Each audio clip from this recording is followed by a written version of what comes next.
کہ عجیب سوال ہے، شوہر سیٹنگ کا عادی ہو تو بیوی کیا کرے؟ میرے شوہر کا باہر کی لڑکیوں سے بہت زیادہ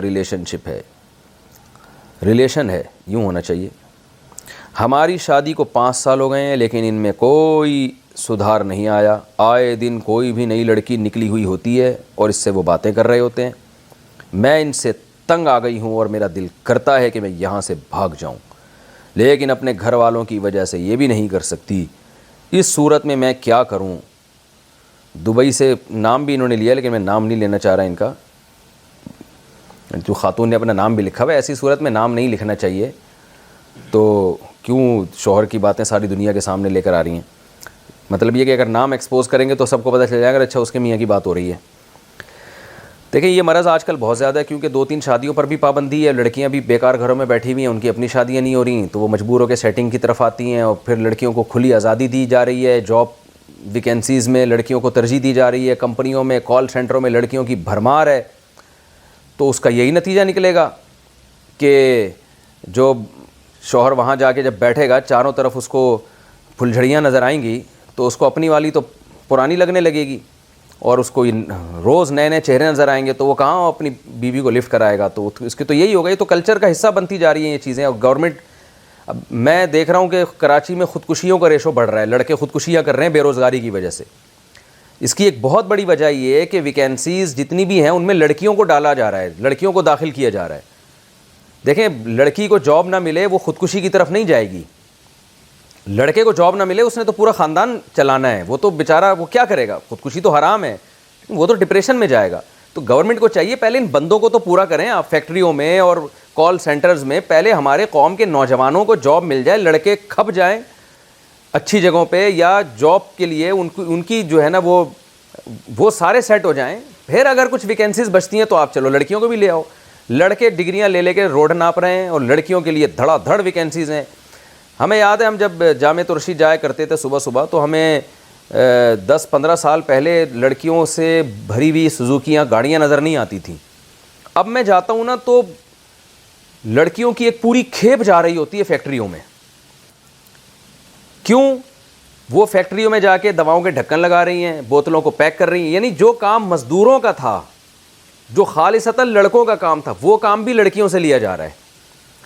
تو اب آپ بتاؤ یہ لڑکیاں جب جا کے جاب کریں گی اتنی بڑی تعداد میں، تو وہ لڑکے تو اتنے بے روزگار ہوں گے نا، جو ان کے بھائی گھر میں بیٹھے ہوئے ان کو جاب نہیں مل رہی، اور بہن جناب جا کے فیکٹری میں وہ بوتلوں کے ڈھکن لگا رہی ہے وہاں جا کے، اور اس پہ فخر کر رہی ہے کہ عورت ہمارے معاشرے میں آزاد ہے۔ یہ کیسی آزادی ہے بھائی؟ یہ زیادہ آزادی ہے کہ یہ گھر میں بیٹھتی، اس کا بھائی لا کے اس کو کھلاتا، گھر میں شہزادیوں کی طرح کھلاتا ہے اس کو، شوہر کماتا ہے شہزادیوں کی طرح بیوی کو کھلاتا وہ۔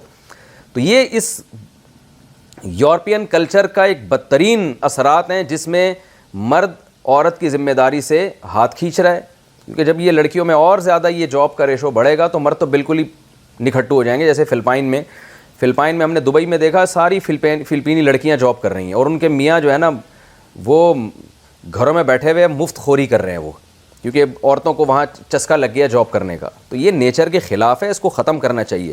اس کا نقصان کیا ہو رہا ہے کہ مرد کے پاس اتنی لڑکیاں گھروں سے باہر اس کو مل جاتی ہیں دوستیاں لگانے کے لیے، اور ان لڑکیوں کی پھر شادیاں بھی نہیں ہو رہی ہیں، کیونکہ مرد بے روزگار ہیں، وہ کہاں شادی کریں گے؟ وہ تو کہتا ہے اسٹیبل ہونے میں مجھے ٹائم لگے گا، اس کے بعد میں شادی کروں گا۔ تو اسٹیبل ہوتے ہوتے وہ لڑکیاں بھی بڈھیاں ہو جاتی ہیں، تو وہ بھی دوستیوں کی طرف، اور یہ میرڈ بھی دوستیوں کی طرف۔ تو پورا کلچر آپ دیکھیں کچھ وقت کے بعد ایسی کی تیسی ہو جائے گی، اور انتہائی افسوس کے ساتھ کہنا پڑتا ہے کہ اس پر نہ حکومتی سطح پہ آواز اٹھائی جا رہی ہے، نہ اسلامی نظریاتی کونسل اس پہ آواز اٹھا رہی ہے، اور نہ ممبروں سے جتنی آواز اٹھنی چاہیے اتنی اٹھ رہی ہے۔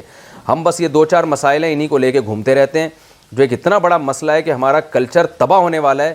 اس کی طرف میں سمجھتا ہوں جس طرح توجہ ہونی چاہیے مذہبی اسکالرز کی، ان کی توجہ نہیں ہے، اسی رو میں بہہ گئے ہیں۔ جو ایک یورپ سے اور مغرب سے ایک طوفان آیا ہے نا بے حیائی کا، اسی میں سب بہہ گئے ہیں اور سب نے کمپرومائز کر لیا ہے۔ تو اس کا یہ تو آپ کے میاں کی ابھی سیٹنگ ہے نا، یہ سب کے میاں کی ہونے والی ہے تھوڑے دنوں میں الا ماشاءاللہ۔ تو آپ غم نہ کریں، 10-15 سال میں آپ کے پڑوسی جو خاتون ہوں گی ان کے میاں کی بھی 8-10 لڑکیوں سے چکر ہوں گے، اور ہو سکتا ہے ابھی بھی ہوں، بتایا نا انہوں نے، وہ وسیم اور ستار کے نام سے جو بندے سیو ہو نا، وہ راحت اور مسرت وہ لڑکیاں ہوں جن کے نام اس نے وسیم اور ستار سے سیو کیے ہوئے پڑوسی نے، اس کے پڑوس میں بھی یہ اب آپ دماغ سے نکال دیں کہ تو اب کرنا کیا ہے کہ کلچر تو ہونے والا ہے بیڑا غرق اس کا، یہ تو آپ لکھ لیں، 2-4% لوگ ہی بچیں گے جو اس عذاب سے بچ جائیں گے۔ تو اب خواتین کے پاس ایک آپشن یہ ہے کہ یا تو ایسے آدمی سے طلاق لیں، لیکن طلاق لینے کے بعد آپ اس خوش فہمی میں نہ رہیں کہ آپ کو کوئی اتنا نائس پرسن مل جائے گا جس کے لڑکیوں سے چکر نہیں ہوں گے.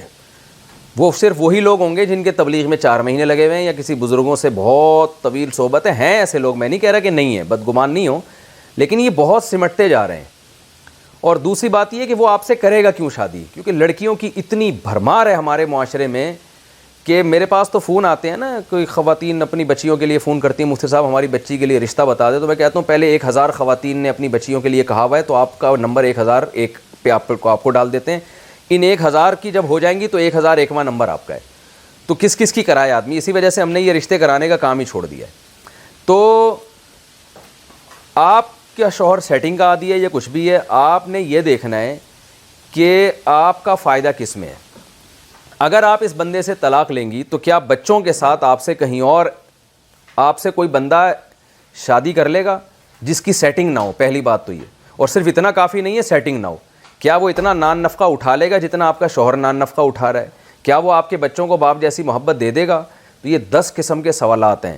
تو ظاہر ہے عام طور پر ایسا ہوتا نہیں ہے. لڑکیاں طلاق کے بعد وہ بالکل ہی بے یار و مددگار ہو جاتی ہیں، شوہر ہی نام کی چیز نہیں مل رہی ہوتی، اور مل بھی رہا ہوتا ہے تو وہ بڈھا کوئی بیچارہ، لڑکی کی عمر 22 سال ہے اور لڑکا مل رہا ہوتا ہے اس کو 65 سال کا. لڑکا تو کہنا بھی اس کو نہیں چاہیے، 65 سال کا آدمی مل رہا ہوتا ہے، یعنی کوئی جوڑ کا رشتہ ملے گا نہیں. تو ایسی مجبوری میں پھر ہم خواتین کو یہی مشورے دیتے ہیں کہ بھائی اگر وہ آپ کے بیسک حقوق ادا کر رہا ہے نا، وہ سیٹنگ والا میاں بیسک حقوق ادا کر رہا ہے، آپ کو گھر کی چھت دی ہوئی ہے، گیس بجلی کے بل دے رہا ہے، آپ کا نان نفقہ اٹھا رہا ہے، آپ کو گھر میں آ کے تھوڑا بہت مسکرا کے کبھی کبھار تمیز سے بات کر لیتا ہے، تو some thing is better than nothing. یہ بڈھا ہو جائے گا تو خود ہی یہ چیزیں چھوڑ دے گا. ایسی خواتین ہیں ہمارے علم میں، ان کے شوہر بالکل بوڑھے ہونے والے تھے، 5 سال پہلے انہوں نے مجھ سے مشورہ لیا، میں نے کہا اپنے میاں کے ساتھ نباہ کریں، یہ بڈھا ہو جائے گا چھوڑ دے گا. 5 سال میں وہ بڈھا ہو گیا تو وہ ساری خرمستیاں اس کی خود ہی ختم ہو گئیں. ویسے ٹھڑک کبھی ختم ہوتی نہیں ہے، لیکن لڑکیوں نے ہی اس بڈھے کو چھوڑ دیا. ٹھڑک کبھی ختم نہیں ہوتی، یہ ذہن میں رکھیں. اگر کسی نے جوانی میں یہ ٹھڑک ختم نہیں کی اور وہ یہ سمجھتا ہے کہ بڑھاپے میں چھوڑ دوں گا، یہ تو دماغ سے نکال دیں. لیکن لڑکیاں خود ہی اس کو چھوڑ دیتی ہیں. وہ مشہور ہے نا کہ جوانی اور بڑھاپے میں کیا فرق ہے. جوانی میں حسینوں کے نمبر موبائل میں ہوتے ہیں اور بڑھاپے میں حکیموں کے نمبر ہوتے ہیں.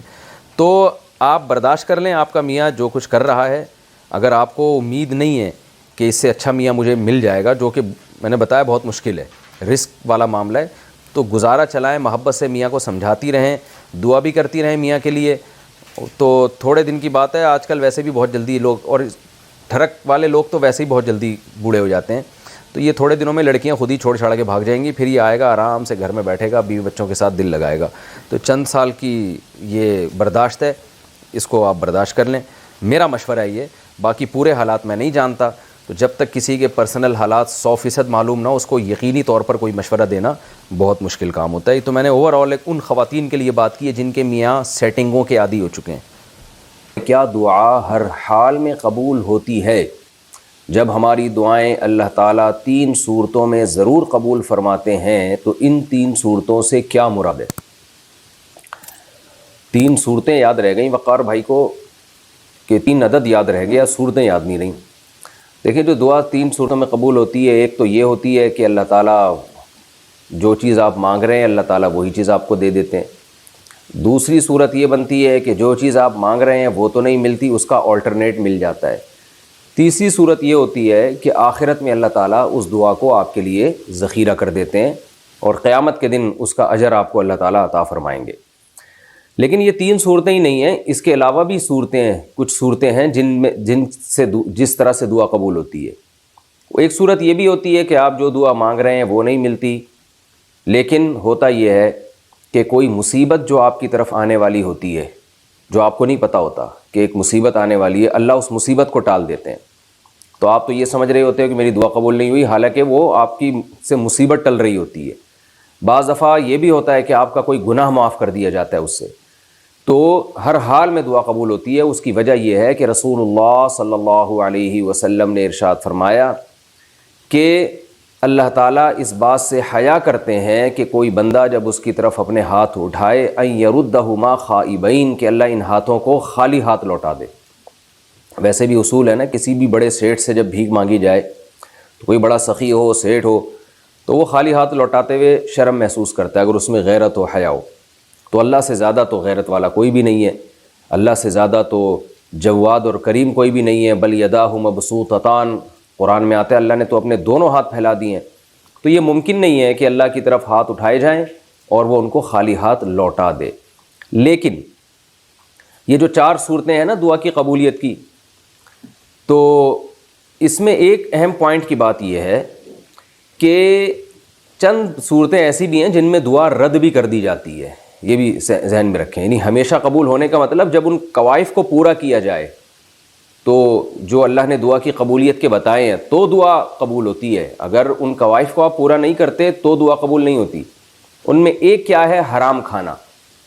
نبی صلی اللہ علیہ وسلم نے فرمایا کہ انسان پراگندہ بال ہوتا ہے، سفر میں ہوتا ہے، اور کپڑوں پہ گرد و غبار، یعنی سفر میں جو انسان کی ایک حالت ہوتی ہے جو قابل ترس ہوتا ہے وہ، تو ایسی کنڈیشن میں تو دعائیں قبول ہوتی ہیں، لیکن فرمایا اس کے باوجود اس کی دعا کو رد کیا جاتا ہے۔ وجہ کیا ہے؟ کہ اس کا کھانا بھی حرام اور اس کا پہننا بھی حرام، حرام کھا رہا ہے اور حرام پہن رہا ہے، تو حرام کی وجہ سے دعائیں قبولیت کا امکان ختم ہو جاتا ہے یا کم ہو جاتا ہے۔ اور ایک وجہ دعا کی قبول نہ ہونے کی یہ بھی ہوتی ہے کہ آپ ظاہر قلب سے دعا مانگتے ہو، یہ بھی حدیث میں تذکرہ ہے اس کا۔ ظاہر قلب کا مطلب یہ ہے کہ دعا مانگتے ہوئے آپ کا اپنا ہی دل ہی نہیں ہے، بس اوپر اوپر سے دعائیں مانگ رہے ہو، جیسے آج کل دعا بطور وظیفوں کے پڑھی جاتی ہے بس، یعنی وہ دعا مانگی نہیں جا رہی ہوتی بلکہ پڑھی جا رہی ہوتی ہے، بس آپ نے ہاتھ اٹھائے ہوئے ہیں اور توجہ آپ کی کہیں اور ہے۔ اور میں نے تو لوگوں کو دیکھا ہے کہ وہ دعا کے دوران ناک میں انگلیاں بھی گھما رہے ہوتے ہیں، پھر ادھر کھجا بھی رہے ہوتے ہیں، پھر ادھر بھی دیکھ رہے ہوتے ہیں، پھر یوں کر رہے ہوتے ہیں، ایسے یوں بس ہاتھ فارمیلٹی پوری ہو رہی ہوتی ہے۔ تو اللہ کو اس سے بھی جو ہے ایسے بندوں کی دعائیں اللہ رد کر دیتا ہے کہ اس کو مانگنے میں تکلیف ہو رہی ہے مجھ سے، مانگتے ہوئے یہ میری طرف توجہ نہیں کر رہا، اتنا تکبر۔ یہ ایسا ہی ہے جیسے کسی شیخ صاحب کے پاس آپ جائیں بھیک مانگنے کے لیے، تو دیکھیں بھیکاری کیسے اپنے آپ کو جھکاتا ہے اور کیسے کہتا ہے، پوری توجہ اس کی اس طرف ہوتی ہے کہ اس کی جیب سے چندہ نکل جائے، یہ چندہ نکل جائے، یا اگر کوئی چندہ مانگنے والا گیا ہے، یا اس کی جیب سے میرے لیے کچھ پیسے نکل جائیں۔ ایسا نہیں ہوتا کہ ادھر توجہ اور یوں کر کے سیٹھ صاحب سے کہہ رہا ہو کہ یار کچھ 50 روپے مل جائیں گے تو اچھا ہے، نہیں ملے تو بھی ٹھیک ہے، اس طرح کی بات نہیں ہوتی۔ تو اس لیے دنیا میں جیسے جب کسی سے مانگا جاتا ہے تو اس وقت پورا فوکس کیا جاتا ہے اور پوری توجہ کے ساتھ مانگا جاتا ہے، تو اللہ سے جب مانگا جائے تو اس سے بھی زیادہ توجہ کے ساتھ مانگا جائے، عاجزی اور انکساری کے ساتھ مانگا جائے۔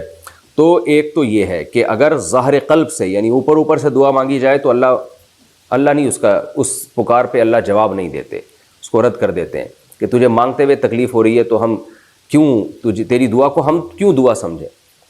اور دوسری بات، ایک تو یہ ہو گیا حرام سے بچنا ہے، دوسرا یہ کہ ظاہر قلب سے دعا مانگنی ہے، دعا نہیں مانگنی بلکہ توجہ لگانی ہے۔ یہ تو ہے کہ یہ 2 چیزیں تو وہ ہیں جن کی وجہ سے دعا رد کر دی جاتی ہے۔ کچھ چیزیں ایسی ہیں جن کی وجہ سے دعا کی قبولیت کا امکان اور زیادہ بڑھ جاتا ہے، یعنی دعا قبول تو ہوتی ہے لیکن اس میں اور زیادہ جان پیدا ہو جاتی ہے اور قبولیت کا امکان بہت زیادہ بڑھ جاتا ہے۔ بہت زیادہ بڑھنے کا مطلب یہ کہ جو مانگ رہے ہیں ایز اٹ از وہی ملتا ہے پھر آپ کو۔ تو اس میں کیا ہے کہ اگر دعا میں اللہ کی حمد و ثنا کی جائے اور نبی صلی اللہ علیہ وسلم پہ درود پڑھا جائے تو دعا کی قبولیت کا امکان بڑھ جاتا ہے۔ نمبر 2، کسی نیکی کے بعد کوئی دعا کی جائے، جیسے آپ نے صدقات و خیرات کیے یا نماز پڑھی، اس کے بعد دعا مانگیں گے تو قبولیت کا امکان بڑھ جائے گا۔ کچھ اوقات ایسے ہیں جن میں دعا کی قبولیت کا امکان بہت زیادہ بڑھ جاتا ہے، جیسے رات کا آخری حصہ جسے تہجد کہا جاتا ہے۔ نبی صلی اللہ علیہ وسلم نے فرمایا اللہ آسمان دنیا پر آ کر ندائیں لگاتے ہیں، حل من مستغفر اغفر له، کوئی ہے گناہوں کی معافی طلب کرنے والا کہ میں اس کے گناہوں کو معاف کروں، کوئی ہے مجھ سے رزق طلب کرنے والا، مسترزق ارزق له، کوئی رزق طلب کرنے والا ہے تو میں اس کو روزی عطا کروں۔ تو یہ جو رات کا آخری حصہ ہے نا تہجد کا وقت، اس میں اٹھ کے اللہ سے ہاتھ پھیلا کے دعا مانگنی چاہیے، اس میں قبولیت کا امکان بہت زیادہ ہے۔ یعقوب علیہ السلام نے جب ان کے بیٹوں نے توبہ کی اور اپنے والد سے کہا کہ ہم نے جو یوسف علیہ السلام کو کنویں میں ڈالا ہم سے غلطی ہوئی، آپ ہمارے لیے اللہ سے معافی مانگیں، تو یعقوب علیہ السلام نے فرمایا سوف استغفر لکم ربی، عن قریب میں اپنے رب سے تمہارے لیے معافی مانگوں گا۔ تو عن قریب کیوں؟ مفسرین نے لکھا ہے اس لیے کہ ان کا ارادہ تھا میں تہجد میں اٹھ کے توبہ کروں گا تمہارے لیے۔ تو رات کے آخری حصے میں دعا کی قبولیت کا امکان زیادہ ہوتا ہے۔ تیسری بات کہ جو تقوی کی زندگی اختیار کرتا ہے، گناہوں سے بچتا ہے، تو اس کی دعاؤں میں بھی اللہ بہت زیادہ جان اور طاقت ڈال دیتے ہیں۔ عبداللہ ابن عباس رضی اللہ عنہما آپ صلی اللہ علیہ وسلم کے ساتھ سواری میں پیچھے بیٹھے ہوئے تھے، تو آپ صلی اللہ علیہ وسلم نے عبداللہ ابن عباس کو فرمایا کہ یا غلام احفظ اللہ یحفظک احفظ اللہ تجدہ تجاہک، کہ تم اللہ کے دین کی حفاظت کرو تو مصیبت میں اللہ کو اپنے سامنے پاؤ گے۔ تو اس سے پتہ چلتا ہے کہ آپ مشکلات میں اللہ کو یاد کریں، یعنی مشکل وقت میں اللہ کے دین کو یاد رکھیں۔ جب گناہوں کا غلبہ ہو آپ کے اوپر، شہوت کا غلبہ ہو، اس موقع پر آپ اپنے آپ کو گناہ سے بچائیں، یعنی جو قربانی دیں، تو قربانی دیں گے، تقوی اختیار کریں گے تو دعا کی قبولیت کا امکان بہت زیادہ بڑھ جاتا ہے۔ اسی وجہ سے افطار میں دعا قبول ہوتی ہے، کیونکہ آپ نے قربانی دی ہے، روزہ رکھا ہے آپ نے۔ تو یہ ہے، کچھ جگہیں ایسی ہیں جہاں دعا کی قبولیت کا امکان بڑھ جاتا ہے، جیسے مسجدیں ہیں یا مسجد نبوی ہے صلی اللہ علیہ صاحبہ الصلاۃ والسلام، نبی صلی اللہ علیہ وسلم کی مسجد میں، مسجد نبوی میں قبولیت کا امکان بڑھ جاتا ہے۔ پھر بیت اللہ میں قبولیت کا امکان اور زیادہ بڑھ جاتا ہے، یعنی حرم میں۔ اور پھر بیت اللہ کے غلاف کو پکڑ کے جو ملتزم ہے، وہاں ملتزم پہ اپنے رخسار کو رکھ کے دعا مانگنے کی قبولیت کے امکان بے پناہ بڑھ جاتا ہے۔ تو کچھ جگہیں ایسی ہیں جہاں دعا زیادہ قبول ہوتی ہے، کچھ وقت ایسے ہیں، رمضان میں دعا کی قبولیت کا امکان بڑھ جاتا ہے۔ تو یہ تمام چیزیں ہیں، دعا مانگنے والے کو اس کا خیال کرنا چاہیے۔ اور یہ بات خوب اچھی طرح ذہن میں رکھیں، شیطان ایک دل میں وسوسہ ڈالتا ہے، وہ یہ کہتا ہے کہ ابھی چونکہ رمضان نہیں ہے تو دعا کی قبولیت کے امکان تو چونکہ رمضان میں بڑھتا ہے تو رمضان میں دعا مانگیں گے، یا تہجد میں امکان زیادہ ہوتا ہے تو ابھی نہیں مانگو۔ تو بھائی جب موقع مل رہا ہے مانگ لیں، تہجد میں بھی مانگ لیں۔ پھر تو ایسا نہ ہو عبادت کو یعنی نیکی کو ڈیلے نہ کریں، ہو سکتا ہے آپ کو اس وقت ٹائم نہ ملے تو ابھی بھی مانگ لیں، بعد میں جب موقع ملے گا تو اور زیادہ مانگ لیں۔ تو اس لیے دعا سے بہت فائدہ ہوتا ہے۔ اور ایک بات اور ہے، ایک چیز رہ گئی تھی کہ ایک اور عمل ایسا ہے جس سے دعا رد کر دی جاتی ہے۔ وہ عمل کیا ہے؟ صحیح حدیث ہے، رسول اللہ صلی اللہ علیہ وسلم نے ارشاد فرمایا کہ اللہ تعالیٰ اپنے بندے کی دعا اس وقت تک قبول کرتے رہتے ہیں جب تک کہ وہ یہ نہیں کہہ دیتا کہ میں مانگ رہا ہوں مسلسل مگر اللہ قبول ہی نہیں کر رہا۔ تو جب یہ لفظ کہتا ہے تو اللہ قبول کرنا چھوڑ دیتے ہیں، یعنی اس کو ایسا لگ رہا ہوتا ہے کہ قبول نہیں ہو رہی، حالانکہ قبول ہو رہی ہوتی ہے، لیکن چونکہ دنیا جو ہے نا اللہ نے معاملہ غیب پر رکھا ہے نا، تو وہ یہ سمجھ رہا ہوتا ہے کہ پتہ نہیں قبول ہی نہیں ہو رہی، میں تو کب سے دعائیں مانگ رہا ہوں۔ تو جس دن وہ یہ کہتا ہے نا کہ قبول نہیں ہو رہی تو اللہ اس وقت سے قبول کرنا ختم کر دیتے ہیں کہ بھئی تیرا جب میرے بارے میں یہ خیال ہے کہ میں قبول نہیں کرتا تو پھر میں نہیں کروں گا۔ تو اس سے پتہ چلتا ہے کہ جس کا اللہ کے بارے میں یہ خیال ہوتا ہے نا کہ وہ دعائیں قبول کرتا ہے تو اسی کی دعائیں قبول ہوتی ہیں، جس کا اللہ کے بارے میں خیال ہوتا ہے کہ قبول نہیں کرتا اس کی دعائیں قبول نہیں ہوتی ہیں۔ اور اس لیے علماء کہتے ہیں کہ اس بحث میں نہیں پڑھنا چاہیے کہ دعا قبول ہو رہی ہے کہ نہیں ہو رہی، اس کی کوشش میں لگے رہنے چاہیے کہ دعا کی توفیق مل رہی ہے کہ نہیں مل رہی۔ حضرت عمر رضی اللہ تعالیٰ عنہ کا قول ہے کہ مجھے اس کی فکر نہیں ہوتی کہ میری دعائیں قبول ہو رہی ہیں کہ نہیں ہو رہی، مجھے اس کی فکر ہوتی ہے کہ مجھے دعاؤں کی توفیق مل رہی ہے کہ نہیں مل رہی۔ اللہ تعالیٰ ہمیں دعائیں مانگنے والوں میں شامل فرمائے۔ اچھا بھائی، یہ جاوید صاحب نے سوال پوچھا، انہوں نے ملک کا نام نہیں بتایا یا شہر کا نام نہیں بتایا، کہتے ہیں کہ بچے کو حفظ کروائیں یا اسکول پڑھائیں، بچے کو پہلے حافظ بنائیں یا پہلے اسکول میں پڑھائیں؟ دیکھیے بچے کو پہلے اگر آپ نے حافظ بنانا ہے، حافظ بنانا کوئی فرض نہیں ہے لیکن بڑی سعادت کی بات ہے، تو بچے کا حافظہ اگر بہت زیادہ کمزور نہ ہو تو پھر بچے کو پہلے حفظ کروا دیں، اس کا فائدہ یہ ہوگا کہ پھر اسکول میں بھی وہ اسپیڈ کے ساتھ آگے بڑھے گا۔ اولاد گود لینے کا شرعی حکم، اگر کسی کو اپنی اولاد نہ ہو رہی ہو تو کیا وہ دوسرے سے کوئی نومولود بچہ لے سکتا ہے؟ اور کارڈ وغیرہ میں اپنی ولدیت تبدیل کرنا کیسا ہے؟ سعید الرحمن، دیکھیں اگر اپنے اولاد نہیں ہو رہی ہے تو آپ بچہ لے کے پال سکتے ہیں، لیکن اس میں بچے کا نقصان یہ ہوتا ہے کہ بعض دفعہ بچہ جو ہے نا اپنے بہن بھائیوں سے محروم ہو جاتا ہے۔ دیکھیں جیسے آپ کو بچے کی ضرورت ہے نا، بالکل اسی طرح بچے کو بھی بہن بھائیوں کی ضرورت ہوتی ہے۔ اب آپ نے اپنے کہیں بھتیجا بھانجا لے کے پال لیا، اس کو آپ نے بہن بھائیوں سے جدا کر لیا، تو بچے کی جو ایک گروتھ ہے نا جو ہونی چاہیے بچپن میں، جو یہ ماہر نفسیات کہتے ہیں، اور یہ بہت بڑے بڑے ڈاکٹر جو بچوں کی نفسیات سے واقف ہیں، جن کو دنیا میں جن کا نام ہے، یورپ کے اور امریکہ کے، وہ یہ کہتے ہیں کہ بچے کو بچپن میں اپنی عمر کے قریب قریب بچہ چاہیے، یعنی بچے کی مینٹل گروتھ کے لیے یہ ضروری ہے کہ اس کو جب وہ چھوٹا ہو نا تو جس عمر کا ہے اسی عمر کے قریب قریب اس کو اور بھی بچے چاہیے، تاکہ وہ ان میں کھیلتا ہے، پھر ان سے اپنی دل کی باتیں شیئر کرتا ہے، ان سے لڑتا بھی ہے، ان سے محبت بھی کرتا ہے. تو یہ اور وہ بہن بھائی ہونے چاہیے، کوئی غیر نہیں ہونے چاہیے، کیونکہ غیر پھر بچے کو خراب کرتے ہیں. اپنے بہن بھائی میں تربیت کا عنصر زیادہ ہے. تو آپ جب کوئی دوسرے کا بچہ ایڈاپٹ کرتے ہیں نا تو اس میں آپ کا تو فائدہ ہو گیا، لیکن اس بچے کا بہرحال نقصان ہوتا ہے کہ وہ بالکل اکیلا ہو جاتا ہے، اور پھر اس کی وہ اس طرح سے دماغ گرو نہیں کر پاتا. یہ اتنی خوشیاں اس کو نہیں ملتی جو بچپن میں اس کو بہن بھائیوں سے ملتی ہیں. اگرچہ وہ لڑتے ہیں، اگرچہ وہ ایک دوسرے کے بال کھینچتے ہیں، لیکن محبت بھی کرتے ہیں، وہ ایک دوسرے سے اپنی دل کی باتیں شیئر کرتے ہیں. آپ یعنی تجربہ کر کے دیکھ لیں، کبھی اپنے ساتھ کسی ایک بچے کو بائک پہ یا گاڑی میں لے کے جائیں، وہ چپ کر کے بیٹھا رہے گا، لیکن اس کے ساتھ اسی کی عمر کے قریب قریب دوسرا بچہ ہوگا نا تو آپ دیکھیں اس کی مستیاں دیکھیں، پھر ایسی باتیں کرے گا، انجوائے کرے گا ہر چیز میں، تو بچے کو دیکھتے ہی کھلکھلا اٹھتا ہے. تو اسی وجہ سے جو ماہر نفسیات ہیں نا وہ یہ بھی کہتے ہیں کہ 2 بچوں کی پیدائش میں زیادہ وقفہ بھی اس وجہ سے بچے کے لیے بھی نقصان دہ ہے یہ، کیونکہ جیسے آپ کا بڑا بچہ ہے وہ بڑا ہو گیا، چھوٹا میں 3-4 سال کا وقفہ ہوگا نا تو وہ ان کے جو دماغی لیول ہے وہ آپس میں پھر ملتا نہیں ہے.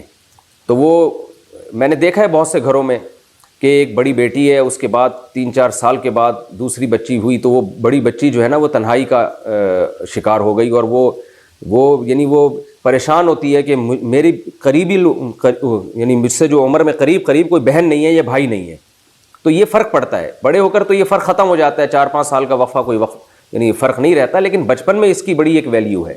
تو اس لیے نیچر سے کبھی بھی بغاوت نہیں کرنی چاہیے.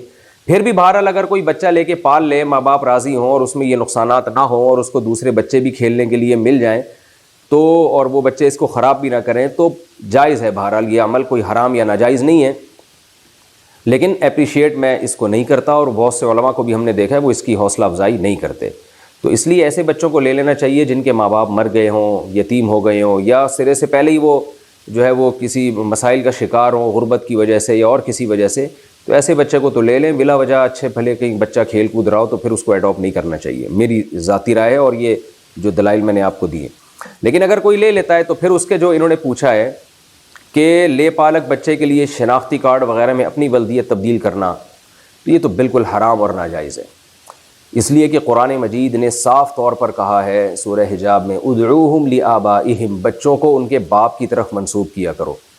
تو جب آپ نے بچہ لیا ہے تو آپ ولدیت میں اپنا نام ہرگز نہیں ڈال سکتے. ماں کے خانے میں یہ جو جس خاتون نے بچہ ایڈاپٹ کیا اس کا نام بھی نہیں ڈال سکتے.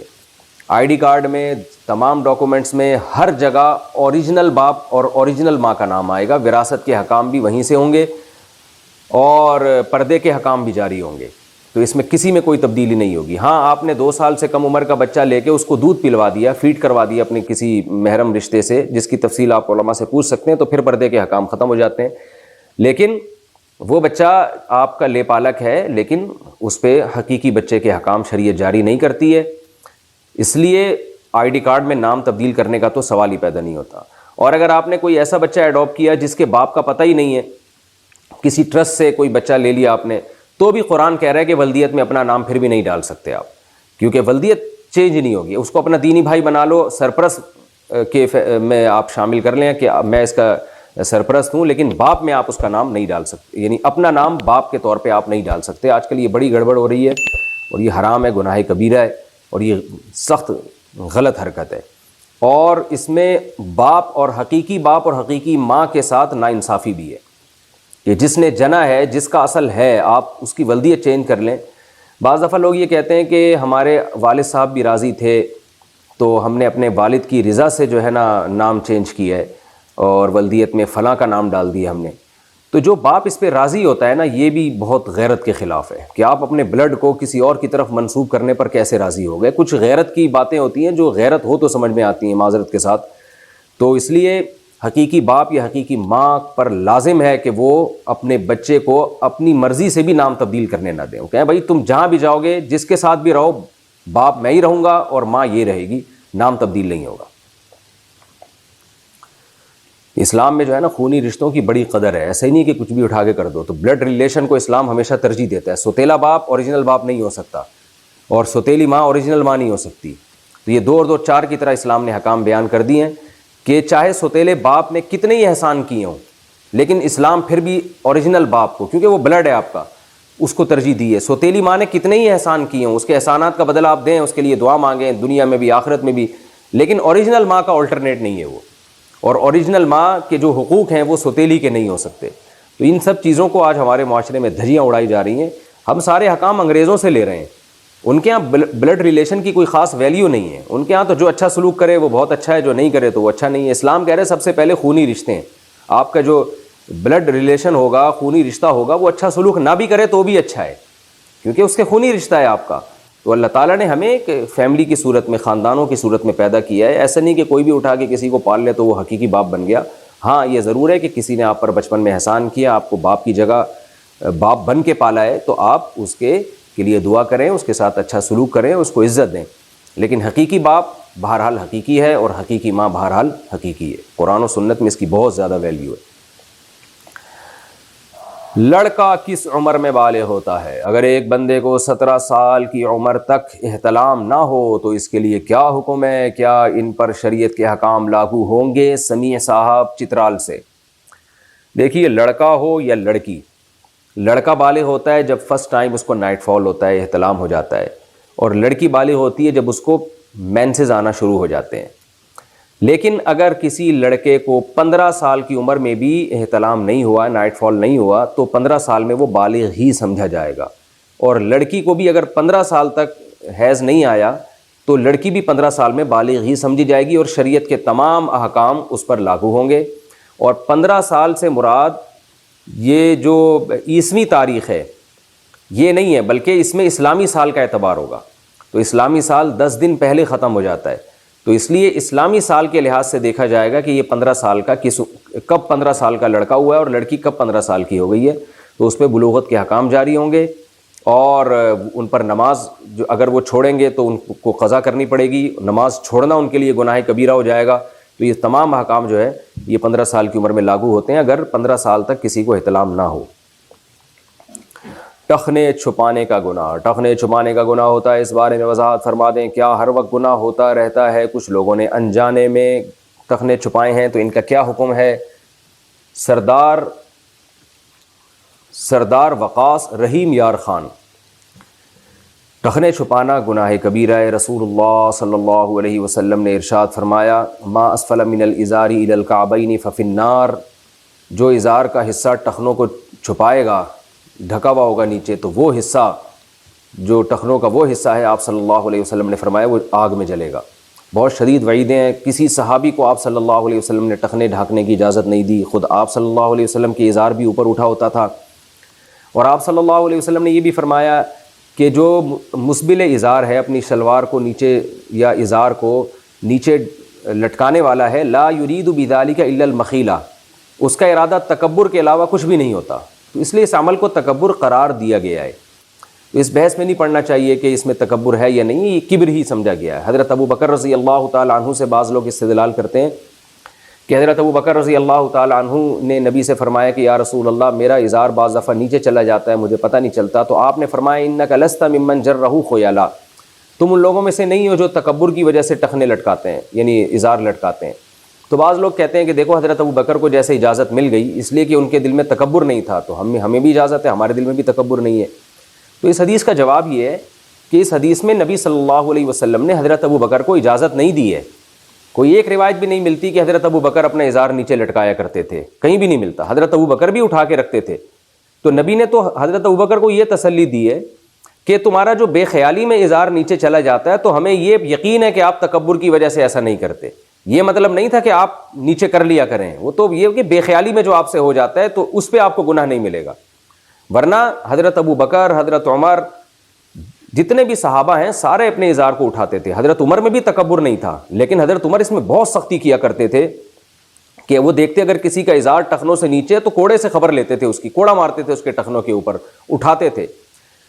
حضرت عمر رضی اللہ تعالیٰ عنہ کی جب شہادت کا وقت تھا، آپ کو جب نیزہ لگا فجر کی نماز میں، کسی نے برشا مارا، کسی بدبخت نے، وہ جو مجوسی تھا، تو آخری ایام چل رہے ہیں اور بالکل شہادت کی گھڑی ہے، عیادت کے لیے ایک نوجوان صحابی آئے آپ صلی اللہ حضرت عمر کے پاس. جب وہ واپس جانے لگے تو حضرت عمر نے ان کو بلایا اور ان کو بلا کے کہا کہ اپنے ازار کو اوپر کرو. تو علماء لکھتے ہیں کہ اس شدت تکلیف کی، اس شدت میں کہ جب بالکل موت کا وقت قریب ہے، تو اس میں بھی حضرت عمر میں نہیں علی المنکر کا اتنا جذبہ کہ ایک شخص کو دیکھا کہ اس کا ازار نیچے، تو ان کو واپس بلایا اور فرمایا کہ اس کو اوپر کرو.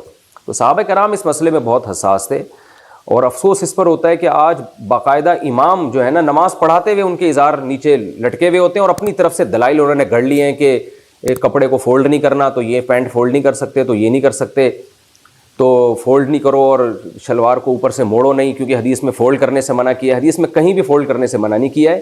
حدیث میں یہ جو آستینیں ہیں کہ ان کو چڑھانے سے منع کیا ہے، جس طرح یہاں ہم چڑھا لیتے ہیں نا آستینیں، اس طرح اس سے منع کیا گیا کہ یہ ایک ہیئت کے خلاف ہے، نماز کے ادب کے خلاف ہے.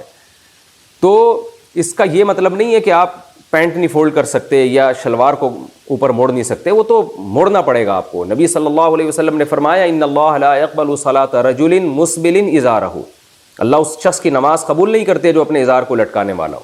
تو اس لیے بلا شرعی عذر آپ کے لیے ازار لٹکانا مرد کے لیے یہ بالکل جائز نہیں ہے، بالکل حرام ہے. ہاں کہیں شدید مجبوری ہو تو ایک الگ بات ہے، جیسے آپ کا یعنی آپ کو آفس میں اس کی پرمیشن ہی نہیں مل رہی ہے، تو پھر وہاں گنجائش دی جائے گی کہ اس لیے کہ آپ کی نیت قطعاً تکبر کی نہیں ہے، آپ تو ایک مجبوری سے کر رہے ہو کہ اگر نہیں کیا تو آفس سے نکال دیا. جیسے فوج میں ہوتا ہے کہ وہ یونیفارم کا حصہ ہے ان کے، اب فوج میں پریڈ میں اگر وہ ٹخنے کھول کے اپنی پینٹ کو فولڈ کر کے اوپر رکھیں گے تو پھر ان کو اس کی پرمیشن نہیں ہے، تو وہ جاب سے نکال دیں گے. تو وہاں مجبوری کی حد تک گنجائش دی جا سکتی ہے، لیکن نارمل حالات میں اس کی قطعاً اجازت نہیں ہے.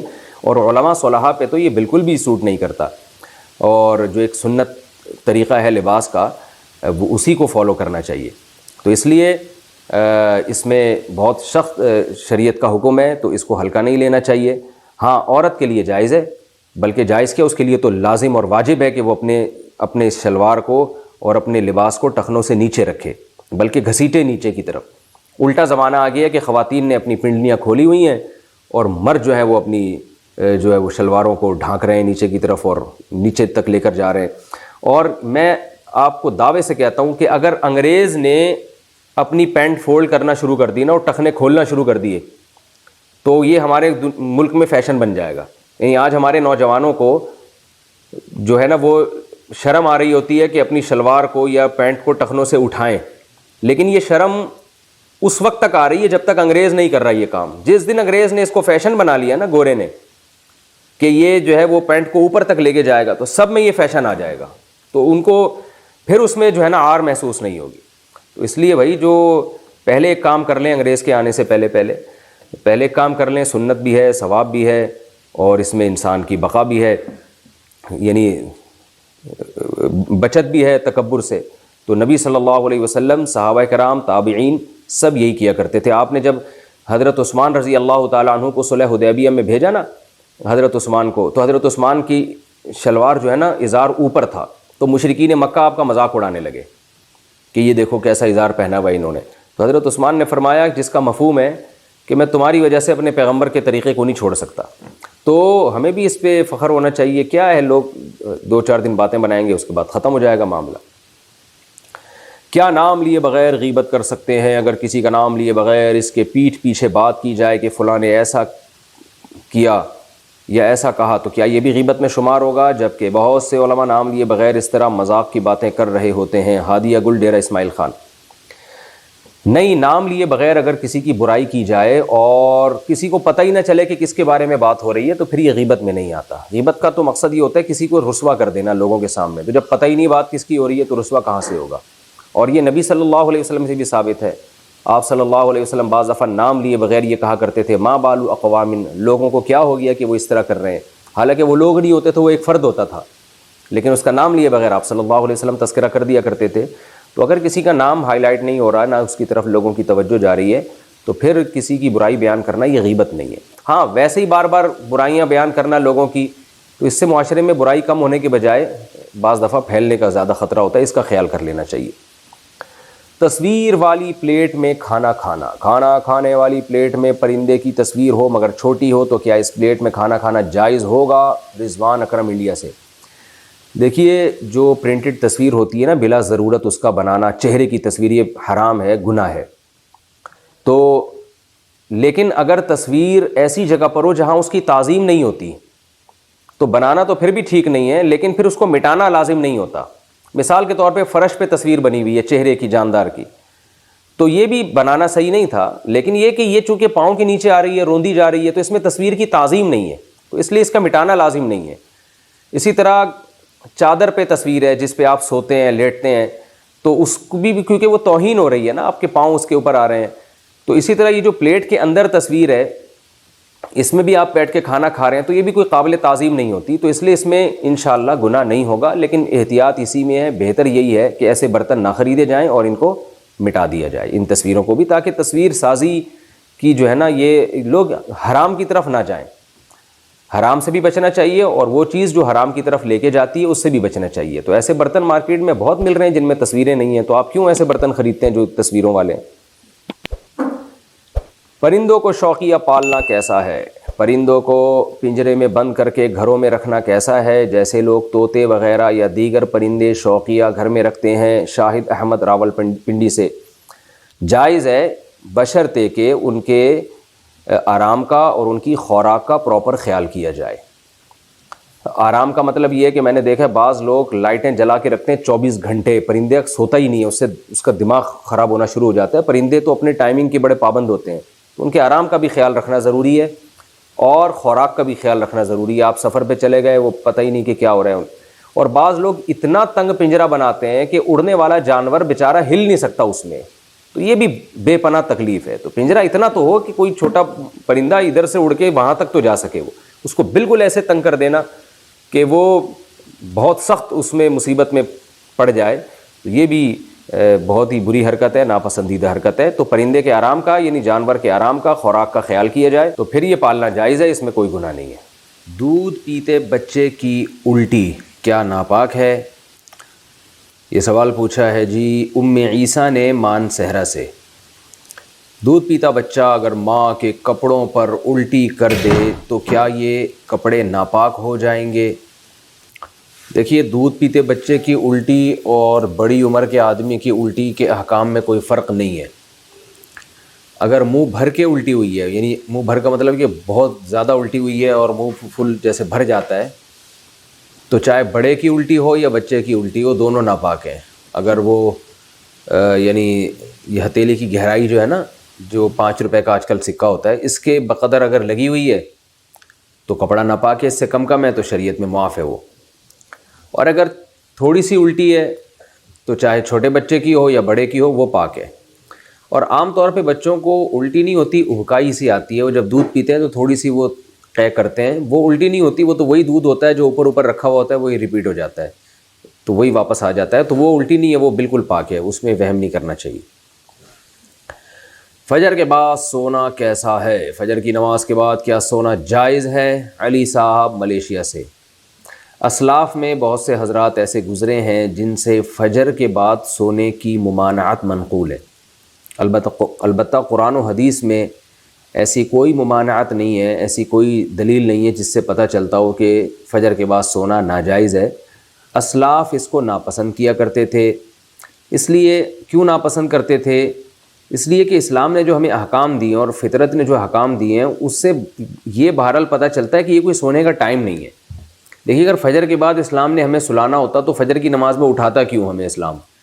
یعنی یہ تو عجیب سی بات ہوئی نا، کسی کو اٹھا کے دوبارہ سلایا جا رہا ہے۔ تو اسلام نے فجر کی نماز رکھی ہے یہ بتانے کے لیے کہ یہ اٹھنے کا ٹائم ہے، اور فطرت بھی یہی کہتی ہے کہ آپ فجر کے بعد نہ سوئیں۔ پرندوں کو دیکھ لیں، جانوروں کو دیکھ لیں آپ، کہ پرندے صبح صبح کیسا چہچہانا شروع کر دیتے ہیں، بلکہ مرغا تو تہجد کے وقت سے ہی اذانیں دینا شروع کر دیتا ہے۔ اور آپ صلی اللہ علیہ وسلم نے فرمایا لا تسبوا الدیک فإنہ یؤذن للصلاۃ، مرغے کو برا مت کہا کرو اس لیے کہ وہ اذان کے لیے، وہ نماز کے لیے جگاتا ہے۔ تو جو فطرت کہتی ہے اسلام وہی کہتا ہے، اور جو اسلام کہتا ہے فطرت وہی کہتی ہے، وہ یہ ہے کہ رات کو جلدی سوئیں اور صبح جلدی اٹھیں۔ اللہ تعالیٰ نے ہمیں جو رات ہے نا، قرآن سے پتہ چلتا ہے جعل لکم اللیل لباسا والنوم سباتا، کہ اللہ نے رات کو ہمارے لیے لباس بنایا، نیند کو کاٹنے کا ذریعہ بنایا، اور رات ہمارے لیے سونے کے لیے بنائی ہے، دن وجعلنا النہار معاشا، دن میں ہمیں کام کاج کے لیے پیدا کیا اللہ تعالیٰ نے۔ تو یہ غیر فطری بہرحال ہے، اور رسول اللہ صلی اللہ علیہ وسلم نے ترغیب بھی دی ہے کہ صبح اپنے کاموں کا جلدی آغاز کیا جائے۔ حدیث میں آتا ہے، آپ صلی اللہ علیہ وسلم نے فرمایا، صحیح حدیث ہے، بورک لامتی فی بکورہا، فرمایا میری امت کے لیے اللہ نے صبح کے وقتوں میں برکت رکھی ہے۔ صبح صبح کوئی بھی کام شروع کیا جائے گا تو اس میں برکت ہوگی۔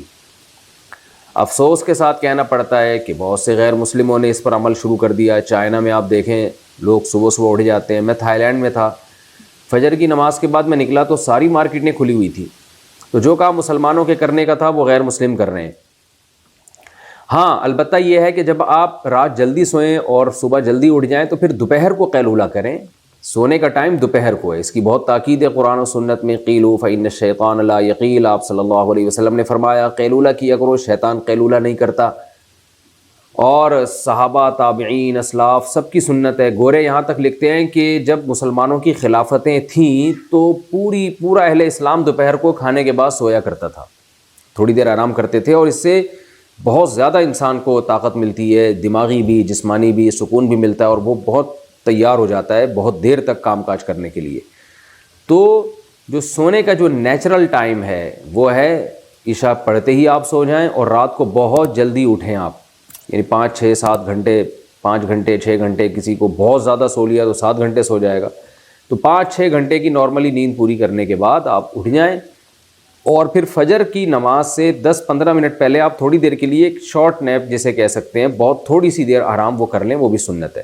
یعنی آپ رات بہت جلدی سو گئے عشاء پڑھتے ہی، بہت جلدی رات کو اٹھ گئے آپ، کیونکہ کئی گھنٹوں کی آپ کی نیند پوری ہو جائے گی اگر آپ عشاء کے بعد سوتے ہیں، اور پھر فجر کی نماز سے پہلے آپ تھوڑی دیر، اذان کے بعد نماز سے پہلے 10 15 منٹ آپ تھوڑی دیر ہلکی سی نیند لے لیں، اس سے دوبارہ فریش ہو جائیں گے۔ اس کے بعد پھر آپ دوپہر کو کھانے کے بعد تھوڑی دیر آرام کریں، سوئیں۔ تو یہ جو نیچرل یعنی سونے کی یہ روٹین ہے، تو یہ بہت اس کی یعنی سنت سے بھی ثابت ہے، صحابہ سے بھی، اسلاف سے بھی۔ البتہ یہ کوئی فرض واجب نہیں ہے، کیونکہ بعض لوگوں کی روٹین ایسی ہوتی ہے کہ وہ بیچارے رات کو نہیں سو سکتے، ان کے کام نائٹ ڈیوٹی ہے کسی کی، یا کسی کو اسٹڈی کے لیے فرصت ہی اس ٹائم پہ مل رہی ہے، یا اور کوئی ایسا مسئلہ ہے کسی کے ساتھ، تو اس کا کوئی فرض واجب سے تعلق نہیں ہے۔ تو ایسی کنڈیشن میں اگر کسی کی رات کو نیند پوری نہیں ہو سکتی تو فجر کے بعد بھی وہ سو سکتا ہے، کیونکہ نیند پوری نہ کرنا یہ زیادہ نقصان دہ بنسبت اس کے کہ آپ غلط ٹائم پہ سو کے نیند پوری کر لیں، یہ پھر بھی نسبتاً بہتر ہے۔ نیند ہی نہیں ہو پھر تو بہت بڑے نقصانات ہو جائیں گے، تو نیند تو روٹی سے زیادہ ضروری چیز ہے۔ تو اس لیے نیند پوری کرنے کے لیے اگر کسی کو مجبوراً فجر کے بعد سونا پڑتا ہے تو کوئی حرج نہیں ہے اس میں، لیکن نارملی اسلام نے اس کو پسند نہیں کیا ہے، کیونکہ اسلام دین فطرت ہے، تو حلال و حرام سے اس کا تعلق نہیں ہے، بہتر اور مستحب بہرحال یہ نہیں ہے۔ اور آپ صلی اللہ علیہ وسلم کی ترغیب بھی ہے کہ صبح کے وقت میں اللہ تعالیٰ نے میری امت کے لیے برکت رکھی ہے، تو اپنے کاموں کا فجر کے فوراً بعد سے آغاز کر دینا چاہیے، اور وہ وقت ویسے بھی ذکر و تسبیحات کا وقت ہے، یہ ایکسرسائز کریں آپ اس میں۔ نامحرم کو سلام کا جواب دینا، کیا نامحرم کے سلام کا جواب دے سکتے ہیں؟ نور احمد کوئٹہ سے۔ جی نامحرم بھی مسلمان ہی ہوتی ہے یا ہوتا ہے، تو اگر سلام کرے تو اس کا جواب دے دینا چاہیے، بس جواب پر اکتفا کریں اور پتلی گلی سے آگے نکل جائیں۔ جنت میں جانے کا شارٹ کٹ راستہ، یہ بلال صاحب پوچھتے ہیں کویت سے۔ میں کبھی کبھار اسلام کے ہر احکام پر کہہ رہے ہیں کبھی کبھار اسلام کے ہر احکام پر چلنا بہت مشکل ہو جاتا ہے، خاص طور پر ایسے ماحول میں جہاں ہر کوئی دین کو فالو نہیں کرتا۔ تو جس طرح کسی امتحان مشکل میں ہم پاسنگ مارکس کے لیے اسٹڈی کر لیتے ہیں اور اس سے پاس ہو جاتے ہیں، تو کیا اسلام میں ایسے کون سے اعمال ہیں کہ اگر ہم منیمم کر لیں تو امید ہے کہ جنت میں جانے کے لیے پاسنگ مارکس ہی مل جائیں؟ بلال صاحب کویت سے۔ جناب بلال صاحب بڑا ٹیکنیکل قسم کا سوال پوچھا آپ نے آخرت کے امتحان کو دنیا کے امتحان پہ قیاس کر لیا، اور دنیا کے امتحان میں جیسے 40% یا 33% نمبر پاسنگ مارکس ہوتے ہیں، اور کچھ 2 4 نمبر گریوی میں ٹیچر اپنی طرف سے بھی ڈال دیتا ہے، کچھ ابا اماں کی دعاؤں میں بھی 4-5 نمبر ہو جاتے ہیں تو اس طرح آپ دھکا لگ جاتا ہے. تو دیکھیں آخرت کے امتحان میں یہ خوب ذہن میں رکھیں کہ جو نمبر ہے نا وہ کاؤنٹ نہیں ہوں گے، وہ تولے جائیں گے. یہ بہت ٹیکنیکل فرق ہے دنیا اور آخرت کے امتحان میں. اگر کاؤنٹنگ کا حساب ہوتا اور اللہ تعالیٰ فرماتے کہ جس کے نیکی کے نمبر زیادہ ہو گئے اور گناہ کے نمبر کم ہو گئے تو وہ جنت میں جائے گا، تو ہم یہ کہتے کہ بھائی 51% اگر نمبر آپ کے ہو گئے ہیں نیکیوں کے اور گناہ کے 49 ہیں تو آپ جنت میں جائیں گے. تو پھر ہم کہتے ہیں کہ نیکی اور گناہ دونوں کو آپ پلس مائنس کر لیا کریں. آپ گناہ زیادہ کر رہے ہیں، نیکیاں زیادہ کر رہے ہیں، تو نیکیاں زیادہ کر رہے ہیں تو جنت میں جائیں گے. تھوڑے بہت گناہ بھی کرتے رہتے پھر کوئی مسئلہ نہ ہوتا. لیکن مسئلہ وہاں پر یہ ہے کہ اعمال جائیں گے تولے، یعنی ترازو میں رکھے جائیں گے. ادھر نیکیاں آئیں گی سیدھے ہاتھ پر اور الٹے ہاتھ پہ گناہ ترازو میں. تو بعض دفعہ یہ ہوتا ہے کہ ایک نیکی ایسی تگڑی ہوتی ہے، وہ اتنی وزنی ہوتی ہے کہ سارے گناہوں کو کھا جاتی ہے، اور بعض دفعہ ایک گناہ ایسا ہوتا ہے، وہ گناہ تو ایک ہے، وہ آپ نے جب ترازو میں رکھا تو وہ ساری نیکیوں کو ہڑپ کر گیا، وہ اتنا وزنی ہو جاتا ہے. جیسے حدیث میں آتا ہے ایک فاحشہ عورت نے کتے کو پانی پلایا، ایک برے آدمی نے پیاسے کتے کو پانی پلایا، وہ نیکی اتنی وزنی لگی اللہ تعالیٰ کی نظر میں اس کے اخلاص کی وجہ سے کہ وہ ساری برائیوں کو کھا گئی وہ.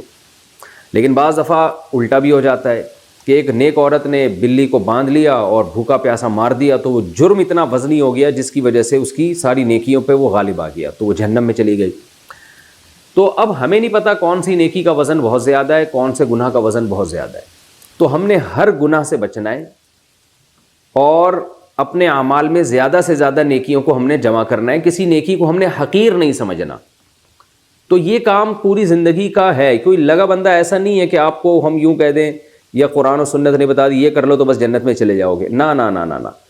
آپ نے اصول اور ضابطہ جو قرآن نے بتایا ہے وہ یہ ہے، ان تجتنبوا کبائر ما تنہون عنہ نکفر عنکم سیئاتکم.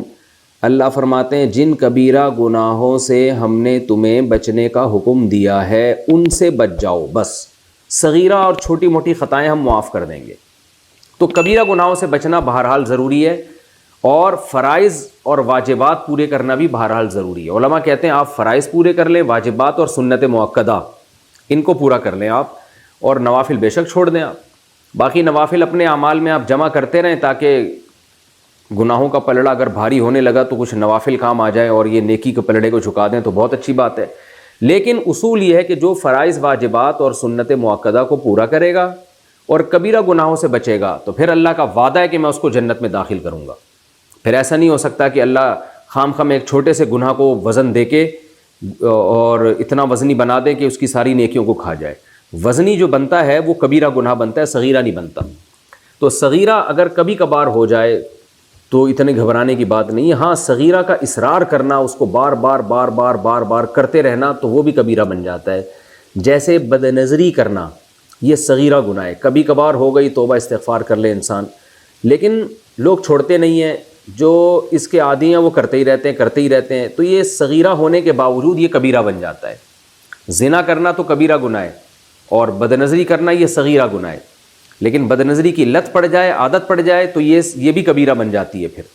تو اسی طرح ایسا جھوٹ بولنا جس میں آپ نے کسی کو لڑوا دیا، کسی کو پیسے کا نقصان پہنچا دیا تو یہ کبیرہ گناہ ہے. لیکن ایک چھوٹا موٹا کوئی جھوٹ بول دیتا ہے انسان، تھوڑی سی ٹوپی کرا دیتا ہے کسی موقع پہ، یہ صغیرہ گناہ ہے. کبھی کبھار ہو گیا تو یہ صغیرہ گناہ ہے، نمازوں سے معاف ہو جاتا ہے، روزوں سے معاف ہو جاتا ہے یہ. لیکن کسی کو نقصان پہنچا رہے ہیں آپ اس جھوٹ کے ذریعے تو یہ کبیرہ میں ہے. تو جھوٹ جب صغیرہ ہو وہ بھی اگر بار بار ہوگا تو وہ بھی کبیرہ بن جائے گا. تو اس لیے ہم نے ہر گناہ سے بچنے کی کوشش کرنی ہے اور ہر فرض و واجب کو ہم نے پورا کرنے کی کوشش کرنی ہے. تو جو اس ٹریک پر زندگی گزارے گا وہ انشاءاللہ جنت میں جائے گا، اللہ کا اس سے وعدہ ہے. جو ایک بھی کبیرہ گناہ کرتا ہے نا اور سچی پکی توبہ کے بغیر وہ مر گیا تو بخشش کا اللہ کا وعدہ نہیں ہے. عین ممکن ہے یہ ایک کبیرہ گناہ اس کو لے ڈوبے، تو وعدہ نہیں ہے اللہ کا. اللہ بخش دے تو اس کی مرضی ہے لیکن وعدہ نہیں ہے اللہ کا. اور ایسے ہمارے پاس واقعات ہیں قرآن و سنت میں اور اسلاف سے ہمیں یہ واقعات پتہ چلتے ہیں کہ ایک کبیرہ گناہ پر بھی اللہ نے کسی کو جہنم میں ڈالا ہے. تو اس لیے ہم نے تمام کبیرہ گناہوں سے بچنا ہے. اگر خدا نخواستہ کبیرہ گناہ کسی سے ہو جائے تو فوراً سے پہلے توبہ کرنی ہے اس نے، تو اور کچھ نیکی بھی کر لینی ہے تاکہ اس کی تلافی ہو جائے. تو اس طرز پہ ہمیں پوری زندگی ہمیں گزارنی ہے. اور اللہ سے ڈرنا ہے کہ پتہ نہیں میری نیکیاں زیادہ ہیں یا برائیاں زیادہ ہیں، مجھے نہیں معلوم، نہ اتنا ڈرنا ہے کہ مایوس ہو جائیں، نہ اتنی امیدیں لگانی ہے کہ خوف ختم ہو جائے۔ الایمان بین الخوف والرجاء، امید اور خوف کے درمیان زندگی گزارنی ہے، بس یہی شریعت کا حکم ہے۔ بے فکری کی زندگی مرنے کے بعد شروع ہوگی۔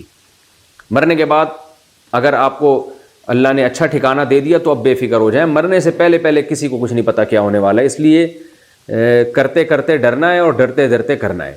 تو اعمال میں ہم اس طرح سے جڑے رہیں گے۔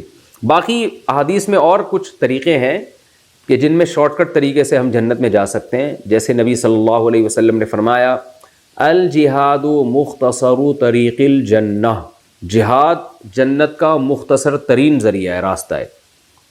تو چونکہ اس میں شہادت ملتی ہے، جیسے ایک صحابی رسول جو تھے پہلے غیر مسلموں کی صف میں تھے، انہوں نے نبی صلی اللہ علیہ وسلم سے آ کے پوچھا کہ میں ایمان لاؤں یا جہاد کروں؟ تو آپ نے فرمایا پہلے ایمان لے کر آؤ، پھر اللہ کے راستے میں جہاد کرو۔ تو عین دشمن کی صف سے نکل کے آئے اور اسلام قبول کیا اور نبی کی صف میں شامل ہو گئے اور لڑے اور شہید ہو گئے۔ تو آپ صلی اللہ علیہ وسلم نے فرمایا عامل قلیلا واجر کثیرا، انہوں نے عمل بہت تھوڑا کیا مگر اجر بہت پا لیا۔ حضرت ابو ہریرہ رضی اللہ تعالیٰ عنہ فرماتے ہیں ہم پوچھا کرتے تھے لوگوں سے، بتاؤ کون ایسا شخص ہے جس نے نہ کبھی نماز پڑھی، نہ کبھی زکوٰۃ دی، نہ کبھی روزہ رکھا، اس کے عمل میں کوئی نیکی نہیں ہے سوائے کلمہ پڑھنے کے، جو اسلام قبول کرنے کے لیے ضروری ہے، کوئی نیکی نہیں ہے مگر وہ گئے جنت میں۔ تو ان کی مثال دی جاتی تھی کہ اس صف سے نکل کے ادھر آئے، لڑے اور شہید ہو گئے۔ تو یہ بھی ایک مختصر راستہ ہے جنت میں جانے کا۔ لیکن شہید ہونے کے لیے بھی اگر کوئی اللہ کی راہ میں جاتا ہے تو اس کو بھی گناہ کرنے کی پھر بھی اجازت نہیں ہے، یعنی اس بیس پہ یہ نہیں کہا جا سکتا کہ چونکہ یہ تو شہادت کے لیے تڑپ رہا ہے لہذا اب اس کے لیے گناہ حلال ہو گیا۔ تو گناہ سے تو شہید نے بھی بچنا ہے، جس کا شہید ہونے کا یا جہاد کرنے کا پروگرام ہو۔ لیکن ایک بات ہے کہ شہادت بہرحال گناہوں کی معافی کا ایک بہت بڑا ذریعہ ہے، اللہ کی راہ میں شہید ہونا یہ گناہوں کی معافی کا ایک بہت بڑا ذریعہ ہے۔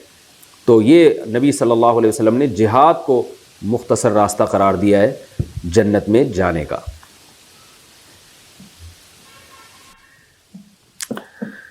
ہوٹل میں شراب بکتی ہو تو کیا نوکری جائز ہے؟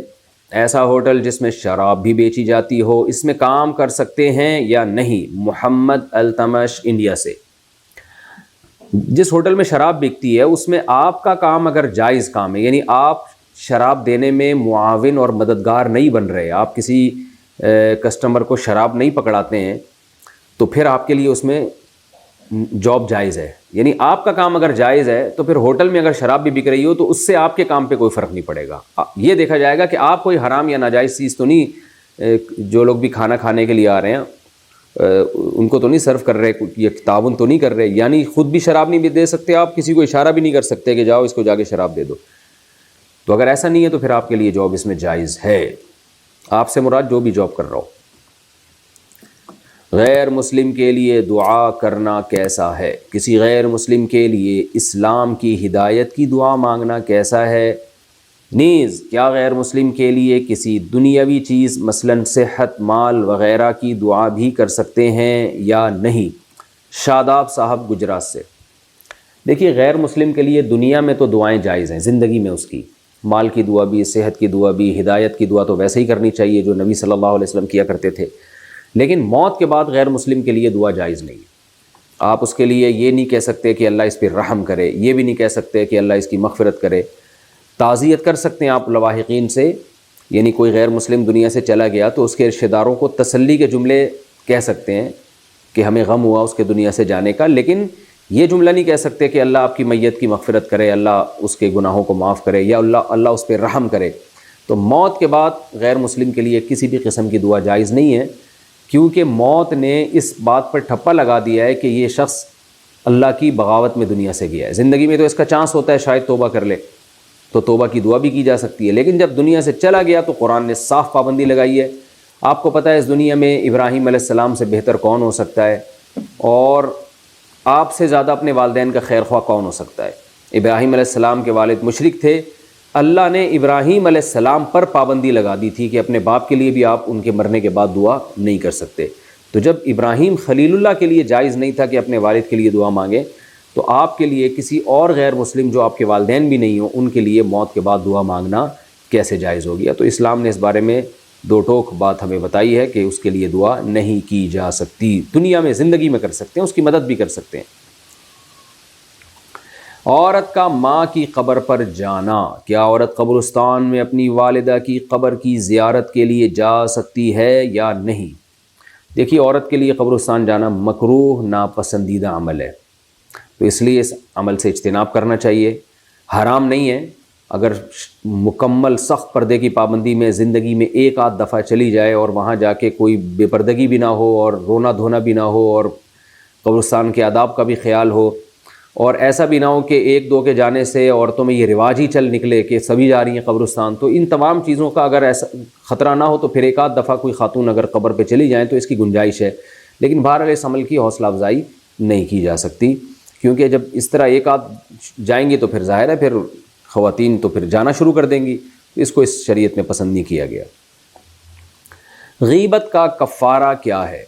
کسی کی غیبت کرنا حقوق العباد میں آئے گا یا حقوق اللہ میں آئے گا؟ نیز اس کی تلافی کا کیا طریقہ ہوگا؟ محمد فیضان لکھنؤ سے. دیکھیں, غیبت اصل میں تو غیبت سے بچنا حقوق العباد ہے, لیکن ہر حقوق العباد اصل میں اللہ کے حقوق بھی ہیں, کیونکہ اللہ نے بھی اس سے روکا ہے.